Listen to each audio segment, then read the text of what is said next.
Israel ने गजा city में ground operation यानी जमीनी हमले शुरू कर दिए हैं। सीएनएन ने मंगलवार सुबह 2 इजरायली अधिकारियों के हवाले से इसकी पुष्टि की है और यह हमला गजा सिटी के बाहरी इलाकों से शुरू हुआ। यहां रात भर इजराइल के हवाई हमले भी जारी रहे और इन हमलों में 41 लोगों के मारे जाने की खबर है। इजरायली सेना की एक अधिकारी के मुताबिक अब तक लगभग 3,20,000 लोगों ने शहर छोड़ दिया है और इजराइल के रक्षा मंत्री इजराइल काट्ज ने सेना बंधकों की रिहाई और हमास की हार के लिए बहादुरी से लड़ने की बात कही है। काट्ज ने कहा कि गजा जल रहा है, सेना पूरी ताकत से आतंकियों के ठिकानों पर हमला कर रही है।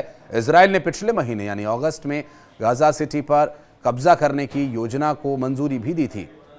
इसके तहत करीब 60,000 रिजर्व सैनिकों को ड्यूटी पर बुलाए जाने का आदेश जारी किया गया और प्लान के मुताबिक गजा सिटी पर कब्जे के अभियान के लिए कुल 1,30,000 सैनिक तैनात किए जाएंगे। सैनिकों को ज्वाइन करने के कम से कम 2 हफ्ते पहले नोटिस दिया जाएगा और पहली खेप में 2 सितंबर को करीब 48 से 50,000 सैनिक यहां पर बुलाए जाने को लेकर के जानकारी मिली थी और दूसरी खेप जो नवंबर, दिसंबर और तीसरी की फरवरी और मार्च 2026 में बुलाई जाएगी। इस अभियान को एक नाम दिया गया है और इसके साथ ही पहले से छुट्टी पर रहे हजारों रिजर्व सैनिकों की सेवा भी 30 से 40 दिन बाद के लिए बढ़ा दी गई है। यानी जो छुट्टी पर हैं या जिनकी छुट्टियां आगे आने वाली हैं उनको 30-40 दिन और काम करना होगा। ऑपरेशन में 5 आर्मी डिवीजन और 12 ब्रिगेड टीम्स शामिल होंगी, जिनमें पैदल सेना, टैंक, तोपखाना, इंजीनियरिंग सपोर्ट यूनिट्स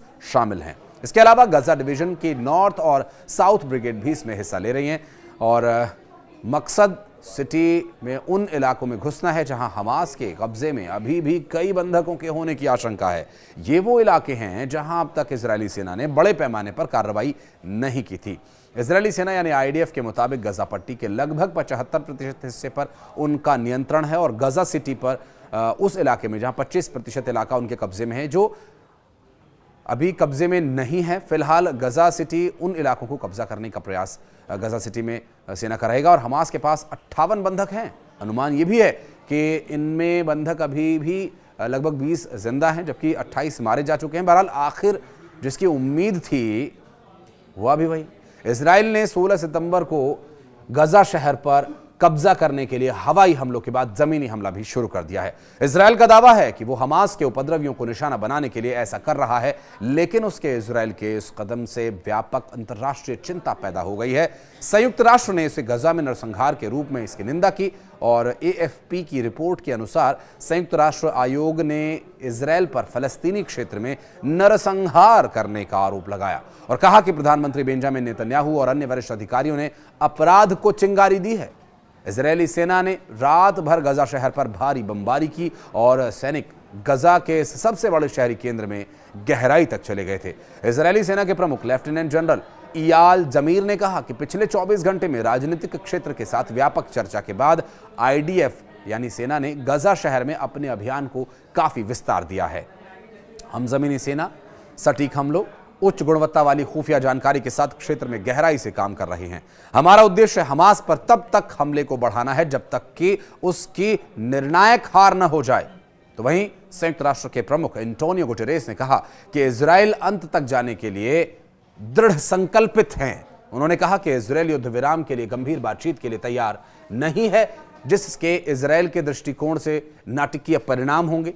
दरअसल रिपोर्ट के मुताबिक इजरायली सेना के एक अधिकारी ने पत्रकारों को यह बताया कि सेना का अनुमान है कि मध्य गजा शहर में 2,000 से 3,000 हमास आतंकवादी हैं और लगभग 40% निवासी छोड़कर दक्षिण में चले गए हैं। उधर इजरायल में बंधकों के परिवार नेतन्याहू के घर के बाहर जमा हुए और उनके ऑपरेशन गजा को रोकने की उन्होंने अपील की है। एक महिला ने कहा कि मेरा एक मकसद है कि मेरा बेटा और जो बाकी बंधक हैं वो घर वापस आ जाएं और इस दौरान इजरायल ने यमन के हूती विद्रोहियों के कब्जे वाले होदेदा पोर्ट पर भी हमला किया और कहा कि वहां विद्रोहियों के ढांचों को निशाना बनाया गया। बहरहाल शांति की बातचीत के बीच अचानक ये हमलों का सामने आना इस बात को पलीता लगाता है कि क्या दोनों देशों के बीच या इजराइल के चलाए जा रहे ऑपरेशंस को रोका जा सकेगा।